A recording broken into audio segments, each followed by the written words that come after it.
My laptop had slid out of the little compartment. How does that even happen?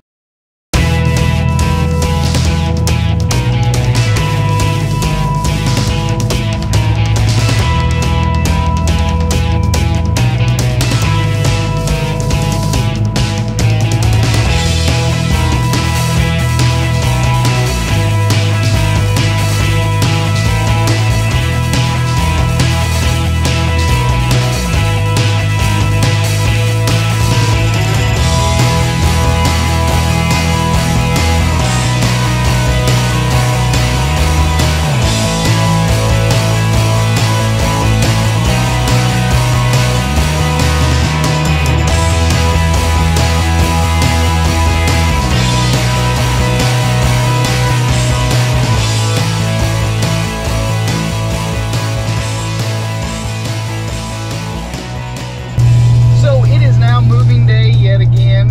So I am now leaving Crystal River and I am heading back to Orlando, Florida. My grandmother is coming down for vacation and she's going to be down for a bit.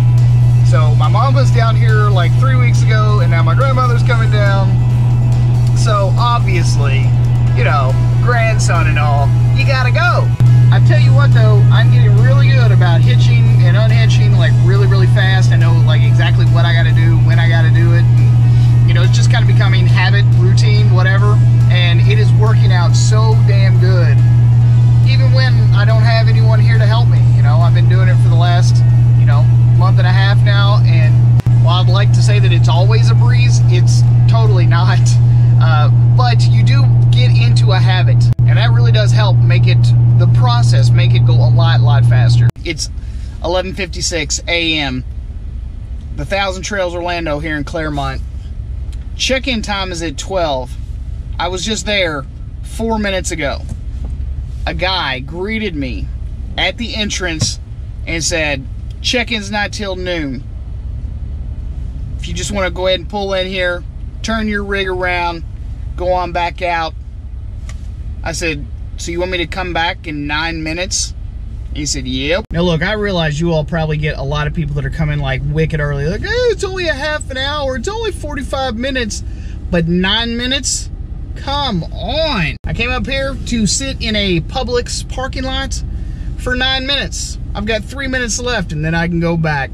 Ain't that something? Like I said, I realize y'all probably get a lot of shitheads that, you know, do the wrong thing. They're coming in wicked early. Hey, what's a half an hour, man? But I was like 9 minutes. Like, I could have easily have just sitting, you know, right there in your all's parking lot. I mean, there was nobody there. Waited my measly 9 minutes out and then came on back in, but no. So, if you all happen to ever be stopping in Central Florida at the Claremont, Thousand Trails Orlando, just be aware that the time cops, the time police, they're on you. They'll make you turn your whole rig. It doesn't matter how big it is. I watched them tell the exact same thing to a full-sized 45-foot fifth wheel. Made them turn around and do the exact same thing.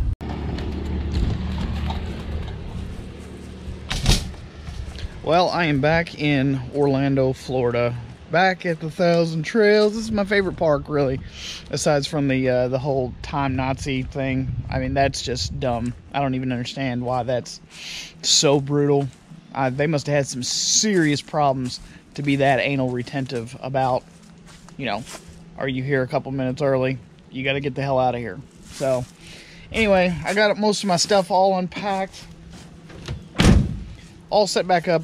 Like I said, I'm getting really good at this stuff. Like, setting up and breaking down, you know, full-time RVing is probably the most tedious because you've got to pack everything up, you've got to put everything away, you've got to make sure that nothing jostles around. And speaking of jostling around, I stopped to get gas on my way here, and I went in the camper to kind of check on things, whatever.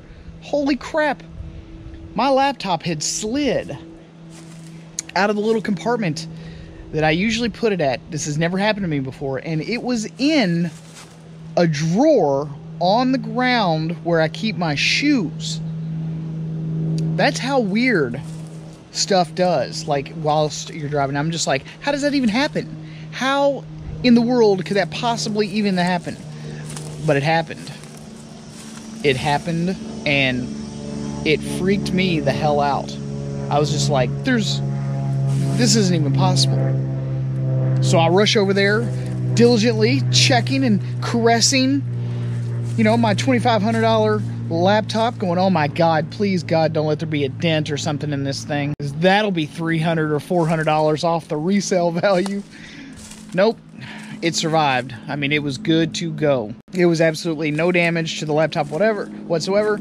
I popped the lid open and everything was just working fantastic. It was working great. So I got lucky. But that is why you have to go through your entire setup every single time and make sure that you've got everything super duper secure. So lesson learned for me, I will never ever be keeping my laptop in that compartment again so that it can slide forward, especially if the camper is shifting from left and right.